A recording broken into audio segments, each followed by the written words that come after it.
since we kicked it, you been caught up with them bitches. I don't get it, you're a star, love. You shouldn't have to deal with that. I'd never make you feel like that. 'Cause I love me. I love me enough for the both of us. That's why you trust me. I know you've been through more than most of us. So what are you? What are you so afraid of? Darling, you give, but you cannot take love. Yeah, I needed to hear that shit. I hate when you're submissive, passive aggressive when we're texting. I feel the distance. I look around at peers that's around me. These niggas tripping. I like when money makes a difference, but don't make you different. Started realizing a couple places I could take it. I want to get back to when I was that kid in the basement. I want to take it deeper than money, pussy, vacation, and influence a generation that's lacking the patience. I've been dealing with my dad, speaking of lack of patience. Just me and my old man getting back to basics. We've been talking about the future and time that we wasted. When he put the bottle down, girl, that nigga's amazing.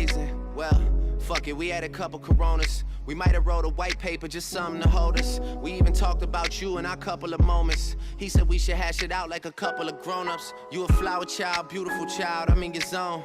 Looking like you came from the 70s on your own. My mother is 66, and the favorite line that hit me with is who the fuck wants to be 70 and alone? You don't even know what you want from love anymore. I search for something I'm missing and disappear when I'm bored. But girl, what qualities was I What looking for is before? good, Who you everybody? settling Welcome for? back Better to another for you than episode the brought to you by the League FFB. Tonight, I had to play the classic. It's a classic, man. I've been in like a old, feels like it's weird that we're in this period where it's like we can say old school Drake, but that technically classifies as like old school Drake. I've been in an old Drake type of vibe. Take Care, Nothing Was the Same. That's the kind of vibes I've been on lately. Appreciate everybody, first and foremost, who hopped in the chat early before the stream even started. Want to shout out a couple of you guys, Tommy, Shane, iKill, Cody, Joe, Square Up, Dart, everybody in here. Appreciate you guys for being here. Alex, what's up, my guy? Thank you for tapping in. So, look, we're going to be doing what we usually do, and it is just going for about an hour here until about 8 Central. We got about 57, 58 minutes here that we're going to be answering some Dynasty questions. So if this is your first time watching this, you're watching this on the replay. We do this every single Friday. Make sure you guys are subscribed. The chat is subscribe only, and let's just get right into it. I see we got Joe saying definitely old Drake is best, and Square says, yay over Drake, but still Drake. I mean, what are we doing, man? That's fine, I guess. Everybody's entitled to their own opinion, but Drake's the GOAT in my book. Let's just hop into it, man. I don't want to waste any more time. What's up, Tommy? What's up, Shane? I see we got all of these coming in. I'm not going to pull everybody up on the screen, but iKill with the first question says, 12-team Superflex Dynasty startup. I traded the 212, a 27 first, and moved back 4 spots in the 12th for Josh Allen to pair him with Bijan. How did I do? I mean, look, anytime that you can trade a later, it's a top 24 pick. It's the 24th pick in the draft. But anytime you can do that and throw your 27 first-round pick, if you're going in to contend right away, Josh Allen and Bijan, it's going to be hard for people to beat that. So not mad at that compensation at all. I mean, the reality is, who would even be there? I think... trying to think off the top of my head. That's kind of like where Dart's going in startups right now, right? Yeah, look at that. 24th player off the board, Jackson Dart. So, yeah, I mean, Dart in a 27 first for Josh Allen, you'd probably do it. Let's go to this question here. Joe, that was ironic that you even did that. God's plan, and then we're sitting here playing Drake in the intro, so appreciate you being here. Happy Friday to you guys. He says, recently traded my Brees and Monty for Henderson. I don't mind that at all. Look, I think Brees and Travion are going to be two players that I have in the same tier. Monty, I think he's good for a contender. I don't have a lot of long-term value held up in his stock right now or his trade value. So if you have a strong preference between the two and you think Henderson's the guy for you, I don't really have an issue with that. It's probably based off of market values, a little bit of an overpay, but again, I don't really have an issue with it if it's, your preference there. Square Up says, I saw Brees on the thumbnail. Thoughts on his outlook this season? I actually did that because I traded for Brees Hall in one of my leagues 2 nights ago. That is the most recent Dynasty trade that I've made, is I bought Brees Hall, and I'm playing him as my running back too, and I don't have any issues with Brees this year. I think he's going to be floating in that low-end RB1, high-end RB2 territory, probably going to finish somewhere between like running back, I would say 8 and 14 is kind of where I would project him right now for fantasy purposes. Probably should still get a good amount of the receiving work, if not all of the receiving work in this offense. Geno Smith checking down is going to be good for him in fantasy football. You're probably going to get some good goal line work here. I'm not too worried about Braylon Allen and Isaiah Davis. The biggest thing for me is going to be how many touchdowns does he score. That's going to be the ceiling play for him, is if he can get a lot of touchdowns, then you're talking about him being a guy that you really like for fantasy football, but I'm viewing him as a high-end RB2. So, and I don't think you have to pay that to get him in the Dynasty trade market right now. So I like him where his cost is at. Feels like he's a decent buy for rebuild and contender because he's not old. Still has, probably a 2 to 3 year window here where he's going to be really productive. And I assume this offense is going to improve more and more over the next 12 to 24 months as they use those 3 first-round picks in 2027. Logan, what's up, my guy? And KC says 10 team, 1 quarterback, start 8. Should I move one of Puka, JSN, London, or Rice to get into the elite cornerstone running back tiers? Current running backs are Henry, Judkins, Hendo, Chuba, Dobbins, Quorum, and backups. I wouldn't mind it. I mean, if you can package 2 of these together, specifically one of the running backs and one of your wide receivers, the lower end guys, to try and get up into that, I definitely would be trying to do that. Like, can I throw London and Hendo into a deal? Like, is that enough youth and is that enough value to get somebody to at least consider a Gibbs or a Genty or a Bijan? Like, I would try and package 2 of those. If not, like, can you just move London straight across for a guy like Jeremiah Love? Like, could you do that? That would be something I'd be interested in as well. And those guys are pretty close in startup value right now. Jeremiah Love, running back 17. I think Drake London's not running back 17, 17th overall player. And London's like the 20th player. So they're only a couple picks apart if you could do that. You could also go for like Devon Achane if you wanted to. Let's see. Brees is a QB away like the rest of the Jets. Yeah, that's pretty much everybody, right? What's up, Alex? Appreciate you being in here. Said you were almost late, but you're on time. You're not tardy. Let's see. What's up, Bob? What up, A-Rod? Shane with a question here. Says, trade question, stacked contender, 1 quarterback, PPR. Trying to make good for trading him Trey Benson for his 108 before the NFL draft. Have the 101, 102, and 105. Gave T in the 105 for Zay in the 111. Yeah, I think you're trying to make good there. I don't know why you feel like you have to. That is just the way the dice roll sometimes in fantasy football. I'm never going to feel bad for the variance of this game that we play happening to somebody down the road. It's a risk that you take. It is what it is, but if you're trying to just, massage somebody's back a little bit to make sure that you're good in the trade room, then I guess fine. I would, based off of value right now, I'd prefer the 105 and T, but it's not like a major loss here, Shane. Cody, what's up? Says, made a recent trade in my rebuild. Traded Amarion Hampton for Bucky Irving and a 27 first. I already had Scadaboo. David Montgomery, JCM, T-Law, and Stroud are in my lineup. I think that's a little bit risky, but when you are rebuilding, I'm never going to be opposed to down-tiering some of these assets, always getting an additional first-round pick and a talented young player. I think Bucky is a talented young player. You get that 27 first. If that starts to be a little bit early in next year's draft class, maybe towards the middle, especially if this is a super flex because the quarterbacks are so strong in 2027, you're starting to feel a lot better about a deal like that one. What's up, Nick? Says, I've been following your content for months and I love your work, but have never caught a live. Excited to listen in. Well, I appreciate you being here, man. It means a lot to me. Thank you. Finish with the 104. Yeah. Okay. So you're playing for the future for sure. Alex says, Carnell Tate compared to next year's crop. I was offered a single random, probably mid to first for 27 for Tate, and I turned it down. What should I look for on top? Half PPR, super flex, full rebuild. Yeah, I mean, I think a mid first for Tate is kind of just re-rolling based off of his draft day value, it feels like his values went up. We talked about this earlier on the Dynasty Nerds podcast today, where I just feel like Carnell Tate's value has gone up a lot since the NFL draft. We're talking about him right now. I mean, you look over at some of these consensus sites like Fantasy Calc and KTC and even like Dynasty Startups right now. Carnell Tate's going like, let's see, he's going in the...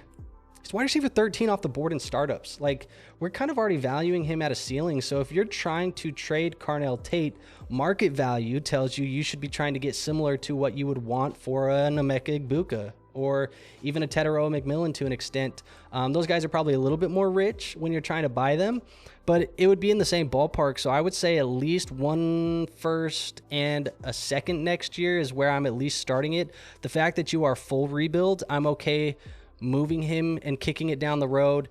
You don't get the points in your production this year, which means that you're going to improve the draft pick next year. And then trying to turn this one asset into 2 or 3 assets is always a good idea. So honestly, what I would try and do is I would counter and go the 27 first. I would throw in a 27 second. And if you want to get really expensive, like if you want to start high so you can work your way low and meet in the middle, I'd even go like the 28 second and throw that in the deal too. And just throw it in as like, hey, throw me 2 seconds on top of that. Those really aren't that valuable type of assets. Like the hit rates on those, try and, talk to them like this, but like, just throw me those 2. I'll move off of them. You can have Carnell Tate. That's fine. Like that's kind of where I would be starting at, Alex, is the 1 and 2 twos, one of them being in 28, because it feels way less valuable, but in your rebuild, you're going to use that anyways down the road. 10 by 10, we got a non-tight end premium. 1 roster spot is available. Who do you pick up? 8 viable choices. So you got B-Rob, Helms, Schultz, Keenan Allen, Ferguson, Braylon Allen. I'm assuming that's Terrence Ferguson, right? And Franklin and Betch. I think for me, just based off of this, I'm probably going one of 2 ways. If you're a contending team, I'm probably going to pick up B-Rob because if anything happens to Bijan Robinson this year, Brian Robinson should have a pretty big spike in value. I would assume that he would be valued closer to a second-round pick if Bijan goes down in your Dynasty League, so you could probably trade him for that once it's all said and done. If that happens, that's obviously the gamble that you play. If you're not a super strong contender or maybe you need some tight end help, I think Gunnar Helm is actually the player that I would pick up here because I just did some research for a video. It's coming out on Monday of next week. I strongly encourage you guys go check this one out when it does come out. And I'm not really, even trying to gas my own shit up, but it's really just like I did a lot of research on tight ends, and guys like Gunnar Helm, they're pretty good bets to try and make in Dynasty, where you go get him right now, you put him on a taxi squad this year, you wait and see what happens in year 2, because year 2 is typically the time that you see these tight ends have the biggest jump in production as far as like pointing towards an eventual breakout. So if he breaks out this year, you have a guy. If not, you can cut him and move on and get somebody else next year. But I think Helm is a good stash right now on a taxi squad just to hold him throughout the year.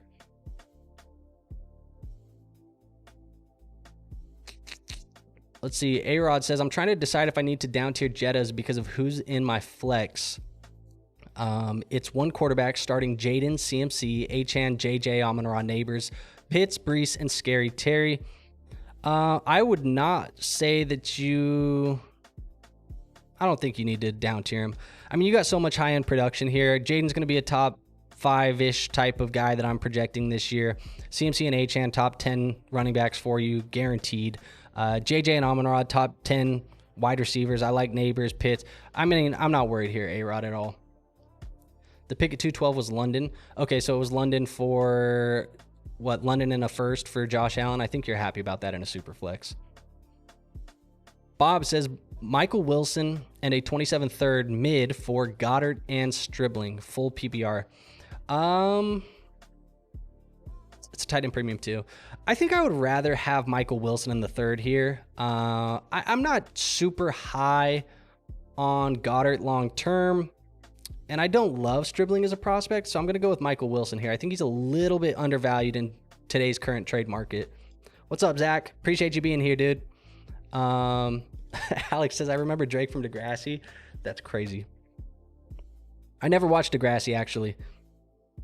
Let's see. Dart says, I know your theory on 3-team trades. I feel like in this trade, everyone in this trade is a winner. What are your thoughts? And he says team 1 gets Williams and Waddle. Team 2 gets Hurts and Hampton. Team 3 gets Nico, AJ, and 2 early seconds. I mean, assuming that this is a super flex, I think team 3 is the guy that ends up getting screwed. And my theory, for the folks who don't know, my theory is that in 3-team deals, you usually have a winner, you have a participant, and you have a big loser. And that's usually how I think 3-team trades go more often than not. This one, I would say the Nico, AJ, and the 2 seconds. If you're trading Hurts and Hampton, or you're trading Caleb and Waddle to get you that package, I'm not excited about that in a super flex. So yeah, I mean, I don't know if I would call him a winner. Let's see, where are we at? Rome or Breece Hall in a 10-man super flex start 8. I think for me, it's going to come down to your roster construction. I like Rome Odunze. It's harder right now to get running backs in your lineup. And so by default, the running back position's a little bit valued, a little bit overvalued in the trade market. And that's not necessarily a bad thing, but it is feeling like we've swung this pendulum where over the last couple of years, we've talked about build around wide receivers, build around quarterbacks. And then it felt like, okay, maybe quarterbacks aren't as valuable as we thought. At least that feels like the sentiment of the community. And then now it's like, all right, well, running backs are more valuable than we thought. So it feels like this trade market is changing a little bit.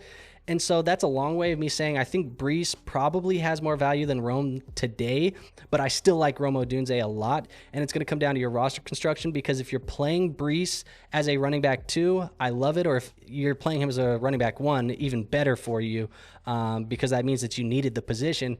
Rome, I would assume for most people, is going to be your wide receiver 2, maybe your wide receiver 3 for the most part in your lineup. And I think Breece is a little bit more valuable than that right now. Outlook for Carnell Tate on the season. I think he's a 1,000-yard receiver. We'll see how many touchdowns he gets. I think volume's going to be on his side. I could see him having a similar season to like a early career Garrett Wilson, or same type of vibes. So he's somebody that I definitely like right now. I think right now in best ball, I actually have a decent amount of shares to him, which tells you that I like him for year 1. Let's see where my exposure's at on him right now.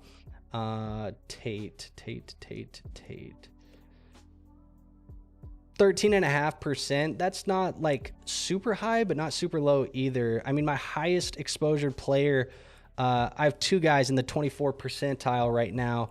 And then it's 18, 17, 16. So, you know, he's up there, not towards the top, but I like him a decent amount. I'm drafting as much Carnell Tate as I am Chris Olave and Jamison Williams and Luther Burden. So that kind of tells you where I'm at with him on his current price tag and how I view him this year.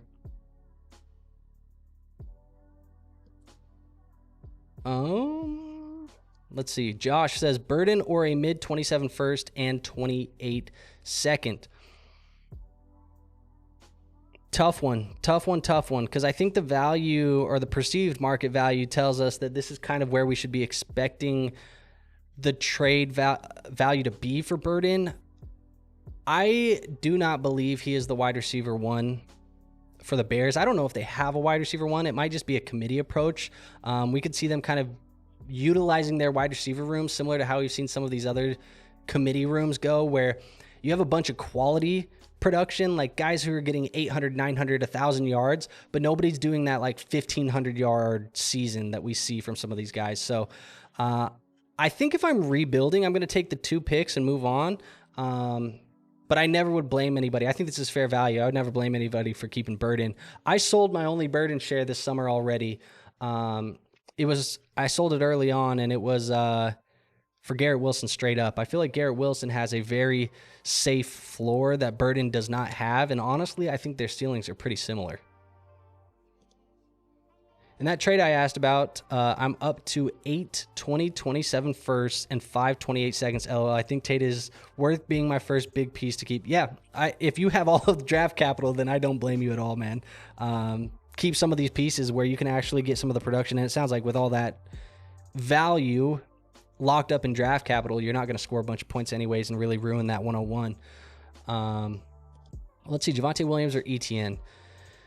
This one's tough. I have them kind of the same right now, but if you had to make me pick a side, I think I will go with ETN.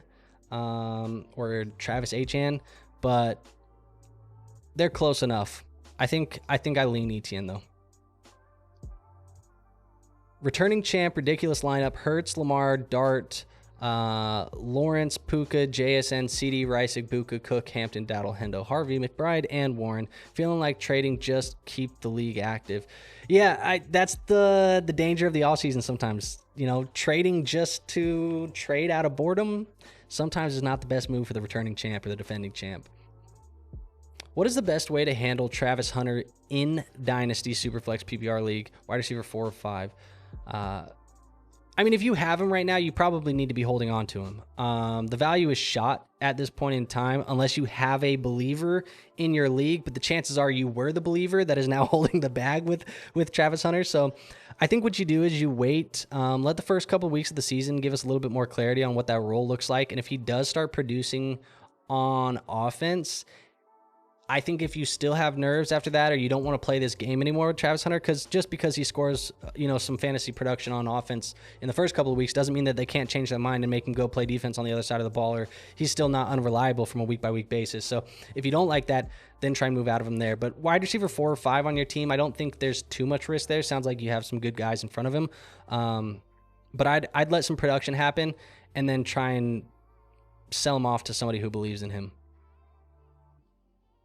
BTJ bounce back this year. I'm all on board. I am in on the BTJ bounce back. And if you guys saw the video that I put out earlier this week, it was throw the data, throw the notes, throw all of that out the window. These are my guys, and this is why I like them. And BTJ was in there. So I am definitely in on BTJ at his current cost in Dynasty. Judkins are 2, and this one's a very easy Judkins for me. It's not even close. Just pulled off a 3-team. I sent Travis, Etienne, likely the 104 and the 206. Got back Cam, Scattaboo, Tucker Craft, and the 105. Well, I would say the 104 and the 105 are pretty much equal value. You're either getting Tyson or Lemon for the most part, I think. So then it's really just Etienne and likely and the 206 for Scattaboo Craft. I think I like the Scattaboo, the Craft, and the 105 side here. So I like the compensation you got. 14-team Superflex Start 11 half PPR tight end premium. Give JSN Hampton, get Bijan 2 late 27 first. Wow.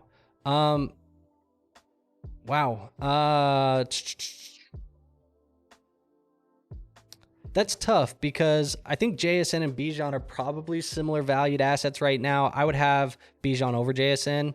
And then it's Hampton for 2 firsts. I think you would rather go with the JSN and Hampton side here.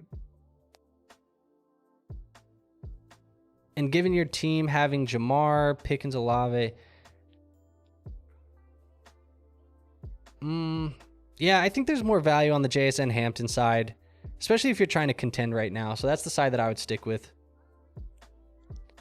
Terrence Ferguson and Gunnar Helm are 2 young tight ends I'm trying to acquire the most. Yeah, I would throw in Aronde Gadsden in there too. He's a little bit more expensive than Ferguson and Helm, but he is one of those guys that I also think people should be acquiring. Gadsden, Ferguson, and Helm. Those guys are all talked about in that video that I was talking about, Cody. 14-team Dynasty tight end premium. Your running backs are JT, Jonathan Brooks, and Mason. Your wide receivers are Puka, JSN, T-Mac, Godwin, Odunze, and the tight end is likely. The trade on the table is T-Mac plus the 113 for Neighbors and Goddard. Should I accept? That's pretty interesting because I don't think that T-Mac is too far behind Neighbors. I do prefer Neighbors, and I do have Neighbors in a tier above. But getting the first, while in a 12-man, that's like the 201. That's this year. I'm assuming, right? That's this year. If it is, that makes it a little bit more. I think I'm going Neighbors in the Goddard side here. If it was the 113 next year that you would assume or something like that, then you feel a little bit better. But this year's draft class is just garbage as shit, dude. I hate it so much. If you guys can tell how I feel about this class, outside of like the top 6 or 7 guys, but outside of that, whatever.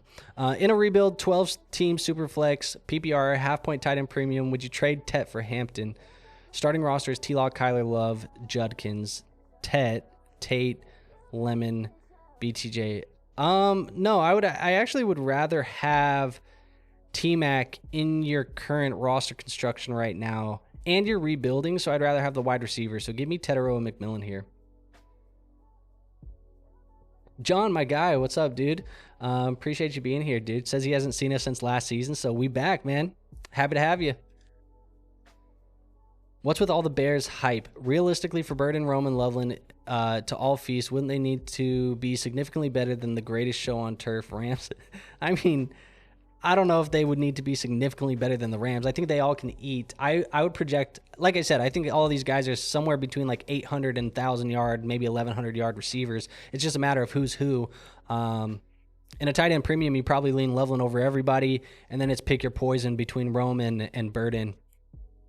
In my most recent startup, 12-team PPR super flex, half-point tight end premium, traded away Henry, Bryce Young, and my hopefully late 27 second, and for Tet and Pollard. So let's do some math here. It's Henry, Bryce, and yeah, I mean, what are we doing math for? That's an easy Tetero McMillan. Am I too high on Tetero? No, I think dynasty value, that's cheap for T-Mac. I think in my league, if I offered Henry, Bryce, and a late second for T-Mac and Pollard, my league mates would tell me to go jump off a cliff. And they wouldn't be joking either. They would be dead serious. I have Judkins, Hendo, and a running back. At running back, I'm assuming. Neighbors, London, Rome, and Marv. Where's the question? I'm assuming this is something else. It's probably one earlier. Oh, it's the Roman Brees Hall. Judkins, Hendo, Neighbors, London, Rome. If it start 2 wide receivers, Zach, I will go Brees. If it start 3 wide receivers, I will go Rome. That's going to be my answer to that. But it's legitimate. I put a fire-ass 3-team trade in the trade show channel in the Discord. It was my first one I've ever gotten done. We hyped about it. I don't think I picked it, bro, because it's a 3-team. The 3 teams, well, okay, look. I don't mind talking about the 3 teams, but I will say it is really annoying to try and put 3 teams on screen and talk about them because they get so small and tiny without having to like chop it up and do it a bunch of different ways. So I don't think I picked it, just being honest. And to be honest, I don't even know. I don't even remember it off the top of my head. I'm sorry, bro. But we picked 10 trades. There's 10 trades tomorrow that you guys will see. I just know there's not a 3-team in tomorrow's episode. How do you feel about Hendo and Harvey as bench options for a contender? Should I package them for Love, or what would I need to add on top of? I mean, if you can package them for Jeremiah Love, I'm sorry, guys. I feel like my nose is super itchy tonight. I don't know why. But actually, I don't even know. Whatever. Feels like I need a Claritin. Hendo and Harvey for Jeremiah Love. I would do that all day long. If you can, I'd go do it. If you can't, I'm not worried about them on a contender if they're on your bench. So that kind of answers your question there. If you can do it for Love, go do it. If you can't, I'm not worried though. Dynasty Startup Superflex Start 11. What's up, Johnny? I feel like it's been a while since I've seen you around these streets, Johnny. Glad to have you back.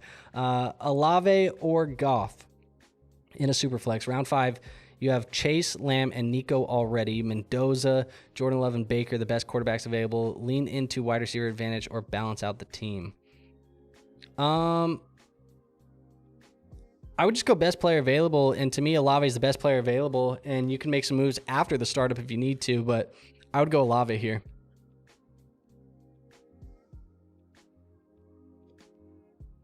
But George, what's up? What is your strategy when you have to overpay for everybody on a team that is elite? I got 327 first on a juggernaut, and I'm guessing I should save them until the season at least. Says no one wants to trade with me anymore unless it's an overpay. Eventually, people get desperate. Wait them out. Be patient. If you're winning trades and people get mad at you for winning trades, tell them get better at negotiating, or tell them to pay more attention or have some foresight on what can happen in fantasy. Like, everybody's going to lose trades, but if you're trying to ice somebody out, I will wait longer than you, especially when in your position where like you're holding 327 first.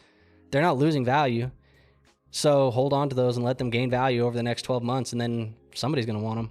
Maybe in season, maybe in the off season, somebody's going to want them eventually. I'll wait you out. A-Rod says, I agree with the Bears wide receivers. Might be like all clumped together, but I think the key differentiator between the Bears wide receivers will be touchdowns that favor Rome.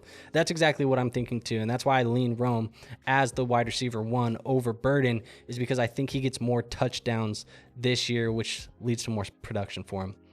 What are your thoughts on Bucky versus Etienne versus King Henry? No idea how to value Bucky right now, but I think he's got the most upside of the group. I do think he has the most upside of the group, and I would rank them in the order that you wrote them down. So it would be Bucky, Etienne, and then Henry. Henry's contender guy only for you. Could be the most productive of the group, but also the shortest window and the riskiest of the group. So I would go with Bucky over all of them. And I think Bucky is, I view him kind of like a mid-range RB2 in that offense this year. So somewhere in like, I expect he'll finish somewhere in that like running back 14, probably running back like 16 to 22 type of range. MK says, do you believe in Jonathan Brooks coming back and producing? Shouldn't that be hard to steal? Shouldn't be that hard. I'm not a big believer in Jonathan Brooks, man. I think if people are a believer in him, I'm willing to sell him to you at market value, because if I can re-roll Jonathan Brooks into a 27-second, I think the running backs that I'm going to be drafting in the early to mid parts of the 2027 draft class next year are going to be more talented running backs than Jonathan Brooks. I'm in a 12-team league, super flex. I had Stafford as my quarterback 3 with Baker and Caleb starting. I traded Stafford for 227 first. Thoughts? Probably going to be late first. I mean, Stafford is going to outproduce. I think Stafford was probably your QB2 from a production standpoint. Obviously, long-term, you have to worry about how long he plays. I think Tua's going to be the starting quarterback for the Falcons, and getting a 27 first is fine. I think if you're a contender, you probably didn't need to do that. But if you're middle of the pack or you're more towards the back end of your league, that's a good trade for you. Would you trade away the 107 for Marvin Harrison Jr.? Is that a fair trade? Yeah, I'd rather have Marvin than the 107. Loveland is going to eat in year 2, right there with Fannin Jr. and Warren. All of those guys should have some pretty good seasons. I like all of them. Is trading away the 107 and Burden a fair trade for Jay Jettas? I wouldn't accept it. If you sent me the 107 and Burden for Jettas, I would decline it. But like I said, I've kind of been selling Burden at the hype right now. If you can do this, I would do it if you can. I don't think that this is a trade offer that, I guess it depends on where your Jefferson manager is as far as like ranking wise within the league. If he's a little bit towards the bottom, maybe you can get him to accept something like this. My suggestion for a deal like this is always going to be when it feels like you're maybe a slightly underpaying, the easiest thing to do is throw a second in a deal, because seconds in reality are not that great of assets. They're usually like 15 to 20% hit rates depending on where you're picking in the second round. Like I challenge you, go back and look at some of your second rounds over the last couple of seasons and ask me how many of those guys you actually want right now. But you can throw a second round pick into a deal, and most of the time people are going to think that's a lot of value, or at least some decent value coming back to them in a trade. So if you can always throw a second into it, and I don't think you're going to be missing too much on it long term. Let's see. Captain Clutch, my guy, says, in a 10-man league and thinking about this trade, I would trade Justin Jefferson for Jeremiah Love. My other wide receivers are London, Olave, Odunze, McConkey. My running backs are Gibbs and Bijan, full PPR. Wow. Gibbs and Bijan plus Jeremiah Love. I think it would be nice for you to have Jeremiah Love, but to be honest, kind of OD. Like, I think I would rather, like, I say OD, like, not in a bad way, but like, I don't think you need that many running backs in your lineup. I think Jefferson actually helps you more in your lineup based off of the fact that you're starting Gibbs and Bijan every week. And Jefferson is your best wide receiver. So I would rather just have Justin Jefferson right now. It's close. I understand why you'd want to do it. But I think because you have Bijan and Gibbs, it's not something I'm interested in. Making my wide receiver position worse just to flex my running backs.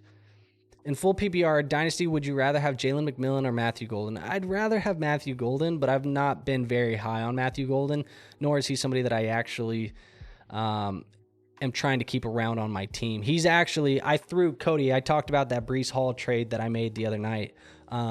I threw Matthew Golden into that deal because I think he has some value in the trade market depending on who you're talking to, but I'm not a believer, so I threw him into that deal just to get it done.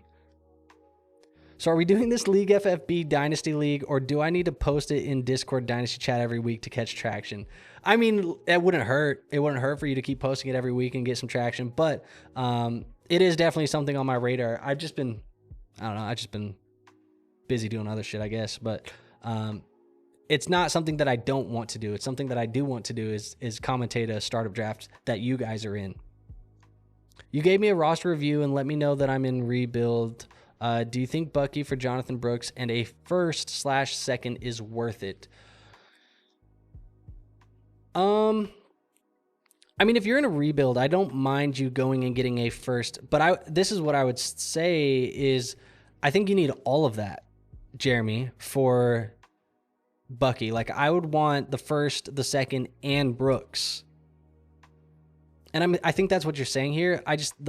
The slash makes me think it's like first or second, but I think it needs to be the first and second plus Jonathan Brooks. And I don't think that's a bad compensation for your Bucky Irving, especially in a rebuild. I believe second and third round picks are only valuable to trade. Never care to draft in those rounds as its dart throw and proven production typically works out. Yeah, I do like trading those a lot. However, I do think that those who really dive deep can find gems. I found a lot of gems over the last couple of years in the second rounds. But yeah, I would say like you have to like really know what you're looking for.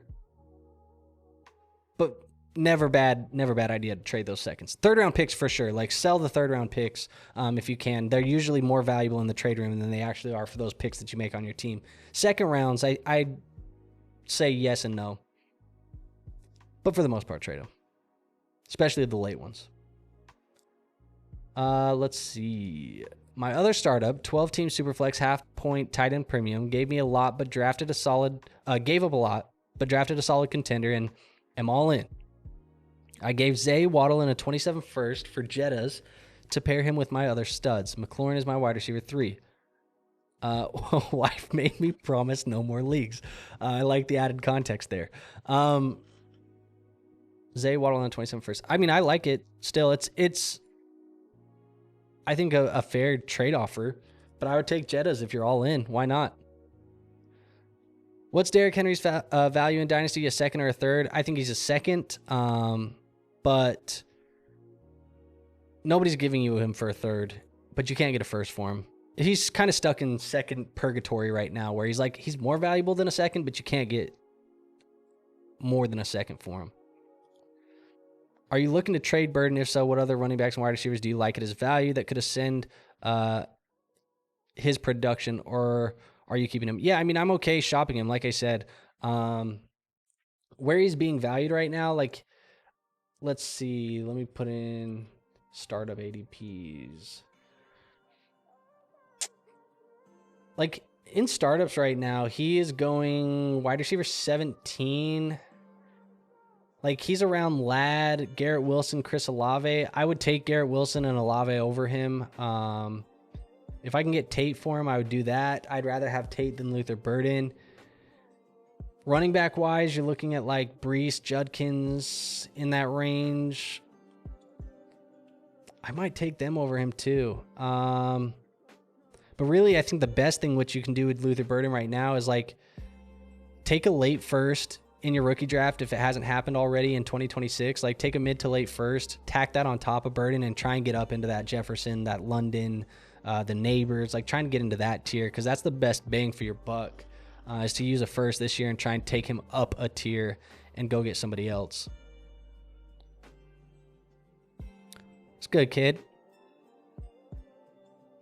Would you trade Neighbors and Warren for Smith and Laporta, PPR redraft? It says no tight end premium. Neighbors and Warren. I'm assuming Jalen Warren, right? Not Tyler Warren. Either way, I don't think it. I mean, Tyler Warren really sways me to the Neighbors and Warren side. If it's Jalen Warren, I'm probably still taking Neighbors and Jalen Warren over Smith and Laporta, especially because it's non-tight end premium. Chase Brown or Hampton? I would go Hampton pretty easily.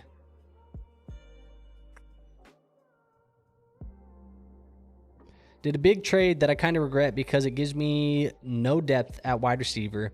Tate plus Burden plus Tet. Tate plus Burden plus Tet. I got JSN and Monangai.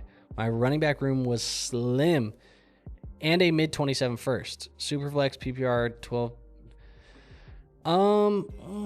Yeah, it's a lot. And I think the value is on that Tate, that Burden, and that T-Max side of the deal. And I don't really know if Monangai helps too much. Like, I don't feel too good about plugging him into my lineup most weeks. I'll be honest, I think I would have rather kept the pieces and tried to do something different.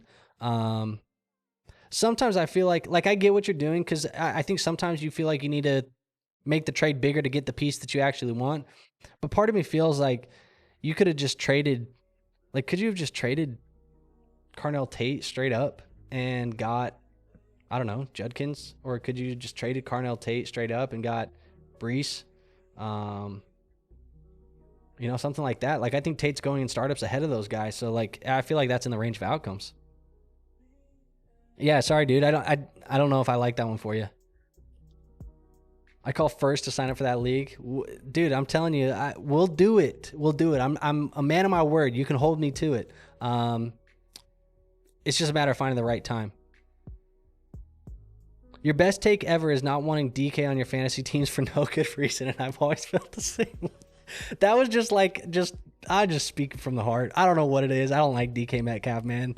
I don't think he's super beneficial for my fantasy teams, and he's not fun to root for. I know some people like DK. He's just not my guy. LeBron winning his 5th with Philly. I don't know. I don't know, dude. Don't ask me, because I'm not a LeBron guy in general. I also don't watch too much basketball these days. I'm a casual basketball fan. I used to be deep into basketball. And I say that as I'm, like, going through my old basketball collection right now. Like, look at this. I got, like, all my Kobe's for days. Like, Kobe's, it's just straight Kobe's. I know you can't really see any of these, but yeah, I'm going through all my Kobe cards right now.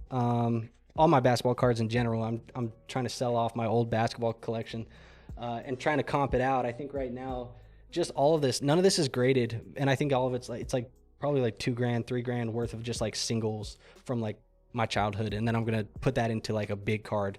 I got my eyes on like a $2,500 PSA 10 Kobe Bryant rookie card that I want. I'm hoping to just sell all of this, liquidate it, and put it into one big card. If you guys have been watching the channel, I've been into card kicks for a while, and I just recently bought Tiger Woods. We're going off the rails. We started talking basketball. But I just recently also bought a Tiger Woods rookie card off of eBay not too long ago. I'm waiting for that to get in the mail. It should be here by Monday. So I've been on my card kicks, man, for a while. I've always been into cards. But is LeBron winning 5th? I don't know. I hope not, because I'm a Kobe guy. I'm a LeBron hater. What's the intro song? I'm a Kendrick guy, but that was fire. That was From Time. It's off Nothing Was the Same from Drake. If you've never listened to that album, Logan, go listen to that from top to bottom. It's a good album. I think early high school days, like freshman or sophomore year of high school, maybe sophomore year of high school, when that album came out. And yeah, I remember listening to that nonstop on my walk to school every day, in the bus, on the way to basketball games, whatever. Like, I've always been a little bit more of an R&B guy than I have been a rap guy. I like rap too, but I've always been a little bit more R&B than I have been rap. And as I've gotten older, I've expanded my taste a little bit more too. You know, I listen to a little bit of country. It might be the fact that I moved to Texas that it's just like you can't get away from it. But I listen to that a little bit too. But mainly R&B. R&B is my shit. Insidious says, I don't know basketball like crazy, but the Philly starting five is nuts on paper. It is nuts on paper. How high would you take Neighbors in redraft? And what's your thoughts on his outlook after the news? I think he's a guy that... Well, let's just be honest. Malik Neighbors right now is a player that I've drafted a lot in best ball because he's been falling into the third round. And I've been getting him in like the thirds. So if he's in the third round of your redraft league, I like that value. If he's like a top 20 to maybe 15 to 20 pick, I don't love his value there because I think he'll start slow. But if he's in the third, he's an auto click for me. So I guess that should answer your question. Like I'm looking at him in the back of the second, early. I guess no. Yeah, it's third round pick. Like I'm taking him in the third, and that's one QB by the record for the record.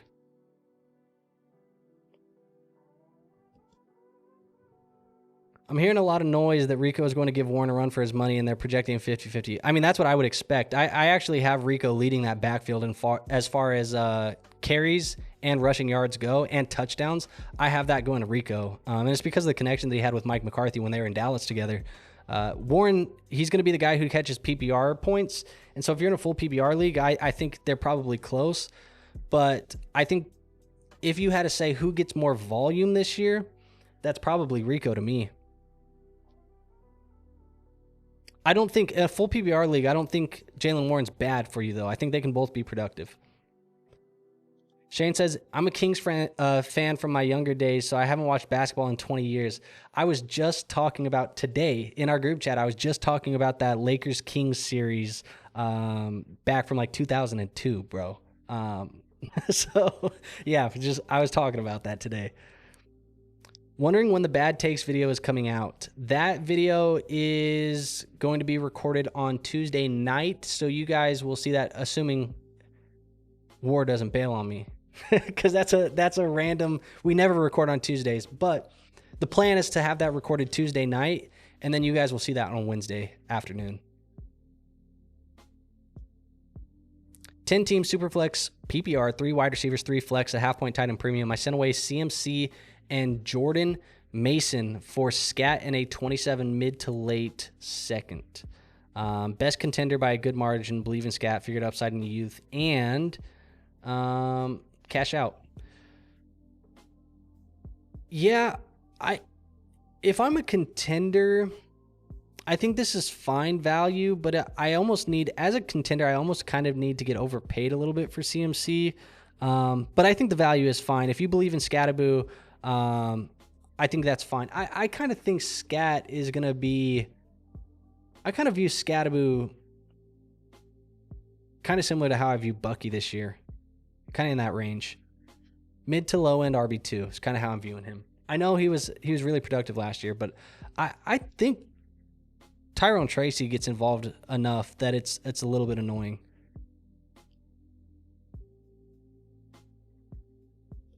I feel you on the card kick. Love them. Recently got a Drake May autograph rookie. Only 6 made. Love to hear that. Yeah, that's what I've been trying to do. Is I've really been trying to take my collections, because I had thousands and thousands of cards, from all over the years. The football card collection that I just sold, I ended up selling it. It had Joe Burrow rookies. It had Justin Jefferson rookies, Justin Herbert rookies, an Amon-Ra rookie. There was just so many good cards in there. But the problem is that, for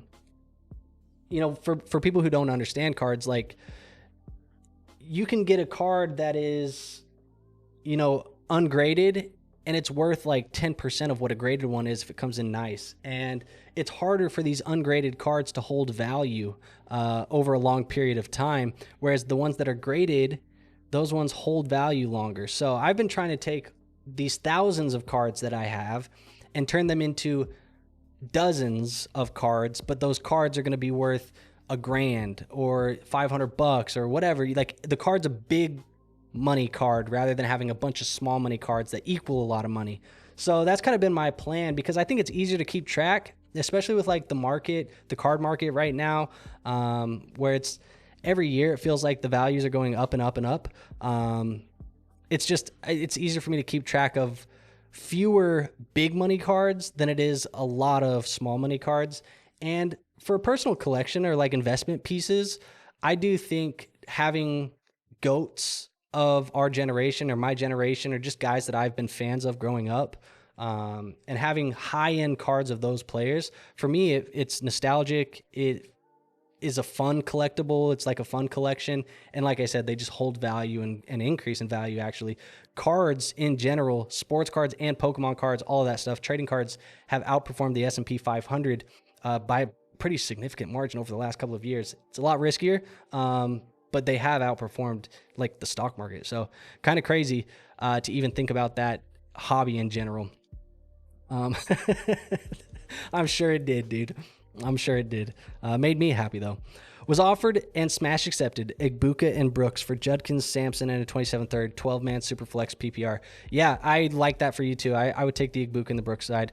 I don't think it's a smash. I mean, it is kind of a smash accept for me because I'm an Igbuka guy, but I think the value is close enough that people would maybe lean the Judkins side. Maybe. I also am very low on Jonathan Brooks. Well, not very low. I'm lower than consensus on Jonathan Brooks. Is a 27 third Noel and Otten for Derrick Henry? I would say not fair. If that's what you're asking, I would say not fair for me. You came to me with that and I had Derrick Henry. I would decline pretty quickly and I would not counter you. No disrespect to me.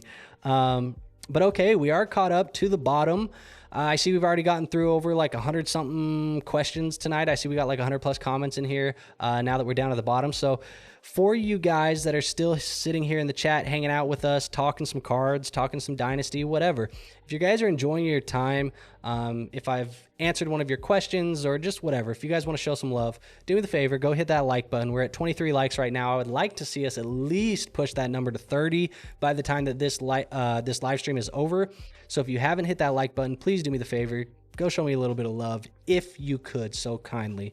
Also, make sure you guys are subscribed. Make sure you go do all that stuff. Go join the Discord. But other than that, I don't really have too much more to plug. I just wanted to remind you guys, I do that in every video, but sometimes, getting you guys here in person, letting you guys remind you, most of you guys already are. Most of you guys are goated. Some of you are not. So make sure that you get goated. That's all I'm saying. This is going to be my final call on questions, by the way. We got about 7 more minutes until we hit the hour mark of the stream. So if you guys have any more burning questions, if you have anything you want to talk about here for the last like 7 to 10 minutes of the stream, make sure to throw them in the chat. I will get to them. But once we get caught back up, then I'll probably start wrapping it up. So this is your last call for the questions. Let's go to this one here. Shane says, what about CD for Igbuka in a late 27 first?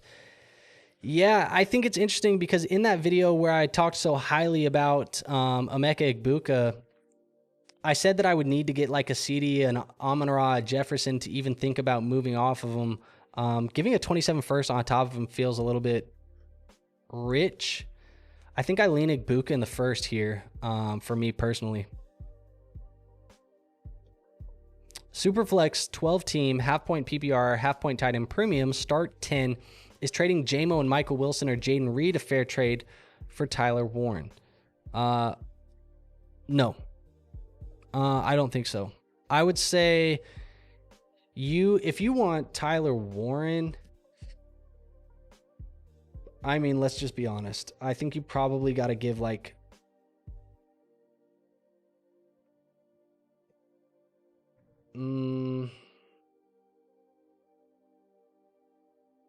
I mean, you probably, in a tight end premium, you probably got to give like a Tedero, a McMillan, an Igbuka, a Pickens, a Carnell Tate plus. Like, that's kind of the range I think you're in with Tyler Warren. Maybe a little bit less than T-Mac and Igbuka, but that's kind of the range that you need to be looking at. JMO is too far down the board for me to really be interested in giving up Warren for him. If you can make it happen, obviously make it happen. If you came to me and I had Tyler Warren, I would say you need to be quite, you need to come a little bit more correct than that. Consolidating into high-end graded cards is the way to go. Yeah, I mean, it just makes everything easier. And it's cooler to be like, hey, I have this card and this card's worth $5,000. Like, it's a flex and it's fun. And it's like, hey, look at this Kobe rookie. Dope, right? Yeah. I don't know. The people who get it. Some people who don't. I don't blame you. It's a little crazy. I understand it.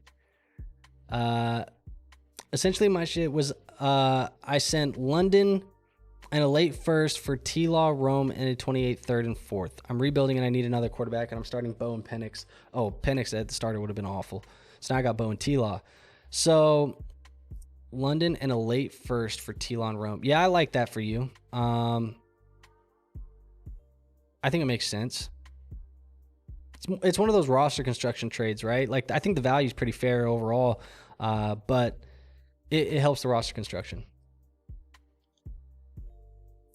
Thanks for the help as always. No problem, man. Appreciate you being here. Appreciate you being here, Dart. And appreciate you, Shane. Everybody showing some love right now. Appreciate you guys being here and hanging out with me tonight. Johnny says, who does Minnesota start, 9 or Micro Murray? And how does each affect JJ, Addison, and Hawk? Also, is Hawk cooked at this point? Yeah, I'm out on Hawkinson, man.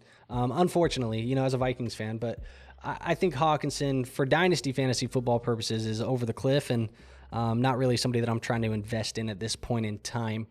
JJ and Addison, I'm not too worried about them either way. I know it wasn't great last year in spurts with McCarthy, but I think Kyler Murray's the starter there this year. So we'll see if JJ McCarthy gets any starts. I think it's going to take a Kyler Murray injury for that to happen. But I think it's Kyler Murray this year. And I think that's good for Justin Jefferson and Jordan Addison. Insidious says, looking at a package right now, what on top of Igbuka plus BTJ would you want for Bowers in a half-point tight end premium? He has the 103 and all other picks. Good question. I think you need to at least have the conversation. I mean, you say he has the 103. That's Jordan Tyson or Mendoza or Carnell Tate. It probably needs to be Igbuka plus the 103 plus BTJ to even have the conversation get started. So unless he's willing to do all three, I don't know if you can even have the conversation start. Thoughts on Goddard and Andrews in tight end premium? I like Andrews more than Goddard, but I think both of those guys are guys. Like I said, I got a tight end episode coming out on Monday, so keep an eye out for that one. Both of those guys are technically in the danger zone. They're exiting their prime years right now, so they're not really players that I would invest in. However, I like Andrews this year as a contending piece and a contending piece only at his current cost. And no problem, guys. Appreciate you guys. So we are caught up. So like I said, once I got caught back up, and it's almost about the time. It's 58 minutes in, so we almost made it to the hour mark. Appreciate everybody for being here. Appreciate everybody for showing some love. If you haven't, like I said, do me the favor, hit that like button. We're at 26 now, so if you guys haven't hit it, I'm only going to ask you one more time. And if not, you got to sleep with that. You got to live with that the rest of your life. So do that if you need to. And then other than that, I have nothing else for you guys today. So appreciate everybody. I think that's it. Like I said, you guys kind of now already know the content schedule for the next week or so. Dynasty Trade Show tomorrow. Monday, you get a tight end video. And then Wednesday, you get the Fantasy Receipts video. And then it's a trade show on Saturday. Q&A next Friday. You guys already know the next week. So spoilers for the people who weren't here. Other than that, I'll see you guys on the next one. Till then, though, peace out.